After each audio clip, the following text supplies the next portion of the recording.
I want to share things that surprised us about the home buying process before we actually had an accepted offer, and then things that surprised us once our offer was accepted. We began house hunting in February. Mid-February, I emailed the realtor we had used to sell our previous home and said we were ready to look for our next house, gave her a couple of details of things we were looking for, and then kind of said everything was fair game at that point, that we would start looking even though our lease didn't end until August for the rental.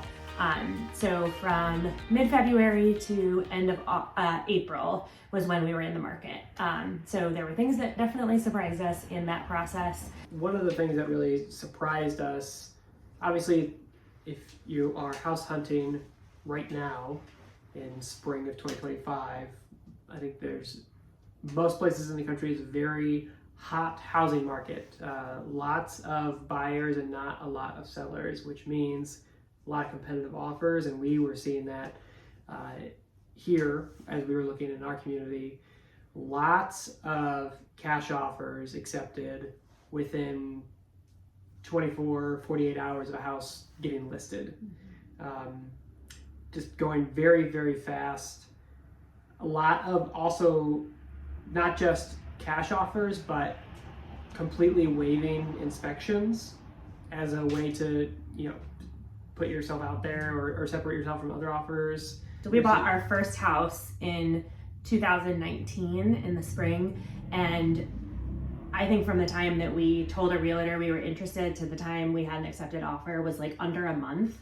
And we went to lots of house showings because lots of things were on the market at the same time.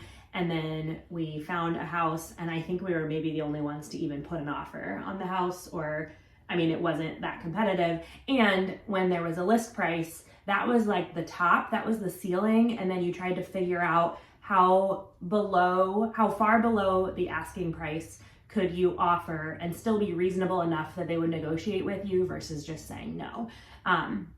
All of that is out the window, at least where we live, and I know in lots of other markets, not everywhere, but for the most part, the list price is the starting bid of an inevitable bidding war, and you have to figure out how to not only get ahead by offering way above asking, but by putting other components of the offer together that are all in the seller's favor. So you're figuring out things that you're basically willing to give up, things that you're willing to make advantageous to them in the largest home purchase the largest purchase of your life. So as soon as we went to a showing where we actually wanted to put an offer on the house, one of the first things our realtor had said was a lot of people are waiving inspection. And that blew my mind. I had not heard that before. So if someone is buying with a mortgage, they have to get an inspection, or they're going to be required to by the bank in most cases. But what waiving inspection means in terms of your offer is that the inspection is going to be all through like you and then approved and shown to the bank. It's not going to be anything that could be grounds for walking away from the sale. So even if waiving inspection means that that person does get an inspection, it's that no matter what the inspector finds, you can't come back to the seller and be like, oh, well, as part of our agreement, I'm not going to buy this house. You're on the hook regardless of what they find. And we said we would rather not buy a house than waive inspection. Yeah. Because we just hear horror story after horror story from people we don't know, from people we do know, of things that are found in inspection and able to be fixed or avoided, or right after buying have a problem because of something that wasn't properly found in inspection. So that just, I was like, I would rather take more time and keep having to be competitive and wait than buy something so expensive and be entirely liable for any issue it has. But people are doing that. Yeah, a lot, because we saw a lot of houses come and go very quickly with all that stuff happening. And another thing that was kind of surprising as we were like looking at house after house, not going to see them because they were here and gone so quickly. Looking on our phones. But looking at our phones at all the houses over there, our realtor pointed out to us how houses are strategically priced to be under what they're worth, so that it causes a bidding war between offers to drive the price up. And the other component of that was strategically priced and coming soon instead of being listed. Yes, that was another thing that was really frustrating, was houses very different from when we bought our first house several years ago. This was not a thing that I feel like there was not a coming soon. But now it's a house is coming soon. You can't go see it yet. They often don't even have any pictures online of the house. It's just listed as it will be available to, come see it in 2 weeks. I was gonna say like 10 days to 2 weeks. So what that creates in a seller's market is a lot of time for a lot of buyers to see it and come up with what they're willing to pay for it, and then also just create an extra sense of urgency. I mean, we've both worked in sales of some kind, and driving up that, like, it's only going to be available for a short window of time and you're going to have to act fast. They're creating that sense of all the buyers in this whole town are going to show up on the day that it is available and start a bidding war. Because if you just list it the day that you put the Zillow listing together and it's actually available for showings and everything, people are on trips, they have work commitments, they just haven't thought about the house very much, and so you're not going to drive as much attraction if you do that, versus dangling the carrot, letting them see the outside, see the price, see a few details, not a lot, and then that anticipation of like, ooh, we're 5 days away, we're 3 days away, we're going to go to the showing. And that happened multiple times. I think everything that we saw was coming soon before it was listed. And then usually an open house the first day, and lots of people, lots of offers, all above asking. There was even a few times where we saw a house, it was coming soon. We talked to our realtor about scheduling a showing the day it would become available, and then somebody bought it in between that time, which means that they didn't go see it. There was no opportunity to like go in the house or anything. It was like sight unseen, cash offer, wave inspection. I want this house, which is so wild from a like risk assessment. There was one, not something we were comfortable. One in particular that I remember that she had sent us the listing and said it's available next week. Do you want to go look at it? And I didn't love it from what we could see, but you take what you can get. So we were like, sure. And then she came back to us a few days later and said someone bought it sight unseen as is. So what was frustrating was the people who were winning were the ones who were willing to take the most risk. And we just don't have that. We're not like a flipper or a retiree who's selling their previous home that's paid off, and so they're getting $400,000 for it, and they're trying to downsize, and so they're going to buy their next house in cash, and they can float whatever expense comes along with it. We're like a regular buyer. We got to a point where I sent her a message and said, "Is anyone buying a home with a mortgage?"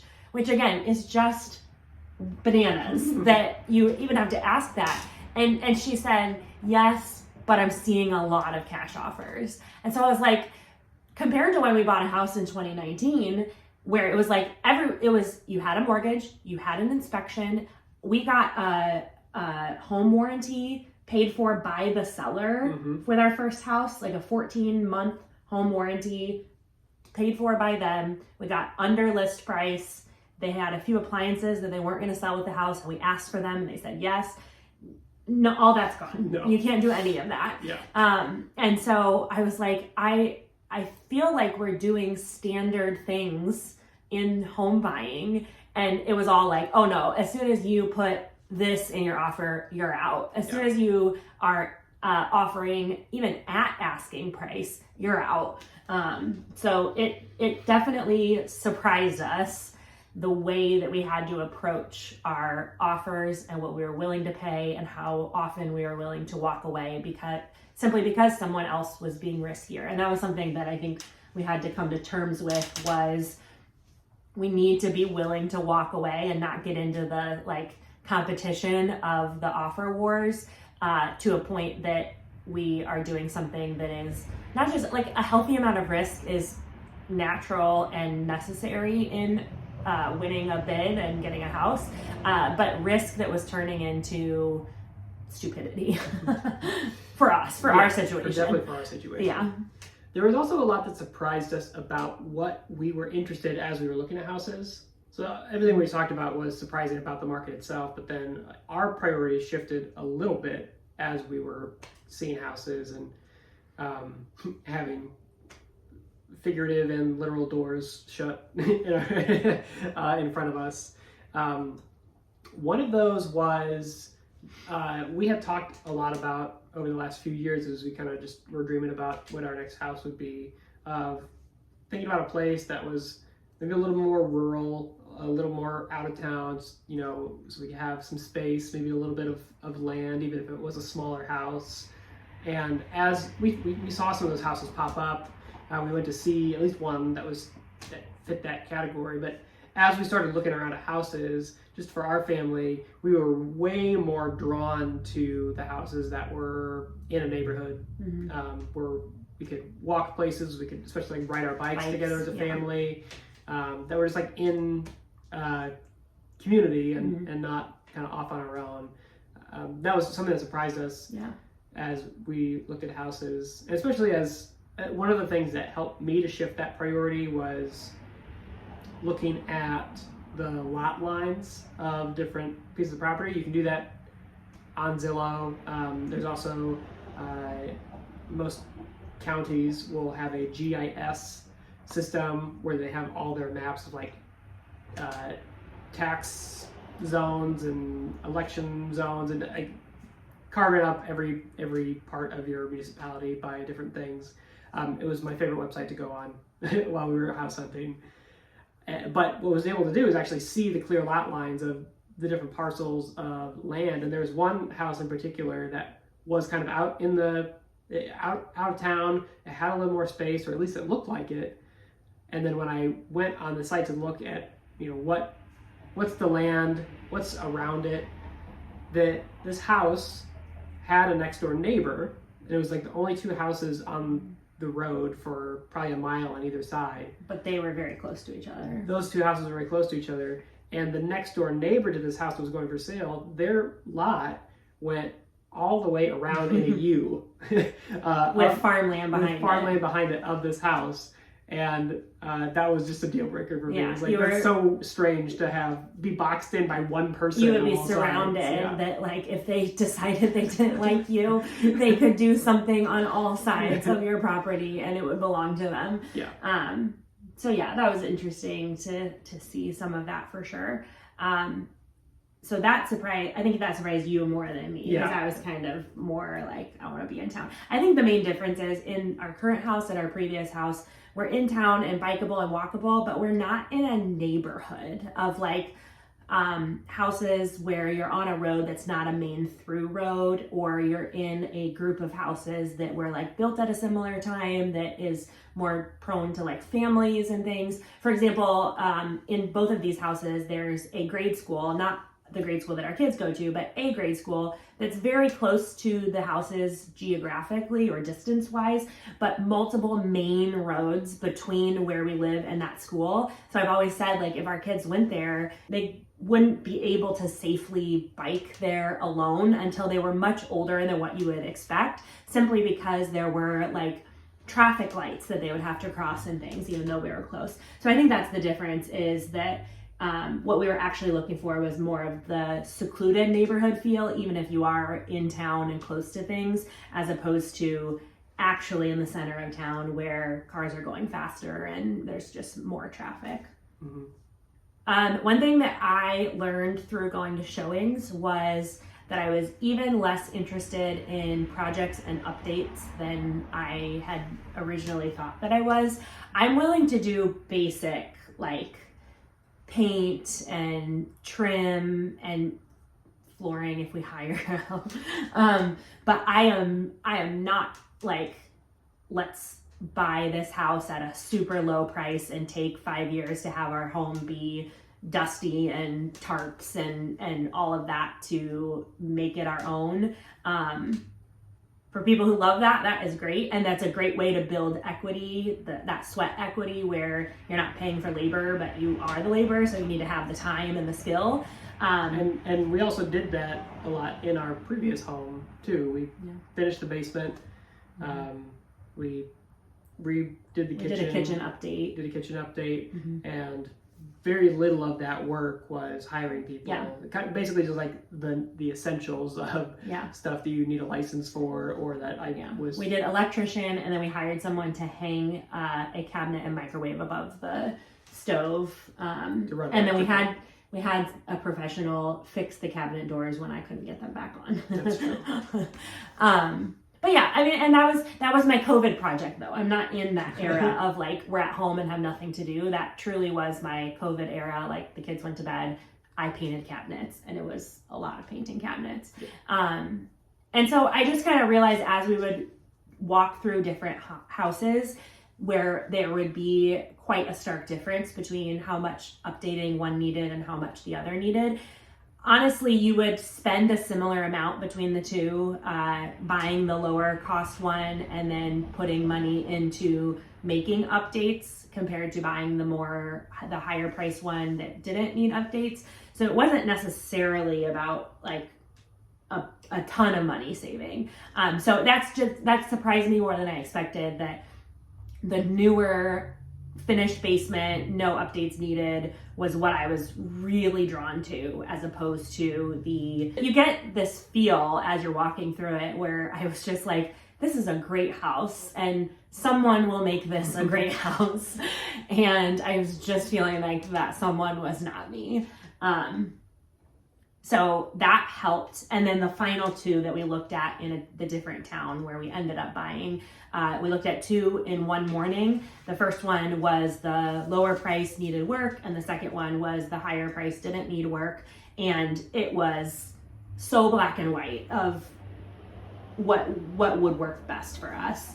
And so I think having the couple of months of looking slowly, and then the two in one day, that solidified to me like the higher price but doesn't need work versus especially the two we saw on that day, we would have spent more than we actually are buying our house for in order to get that up to, and probably would not have recouped that investment when we sold it too, just based on that specific house.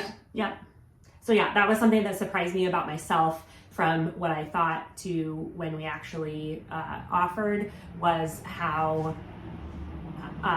much I didn't want to do work in the house. And this house, honestly, like, we could paint if we want to, just like for the kids to have a different color bedroom or whatever, but we're not moving in with a laundry list of ways that we need to rapidly make it updated. So that was everything that surprised us about the house hunt from the time that we started looking to the time that we actually had an accepted offer. In part 2, we'll talk about what surprised us once we had an accepted offer and started moving through the purchase towards closing day.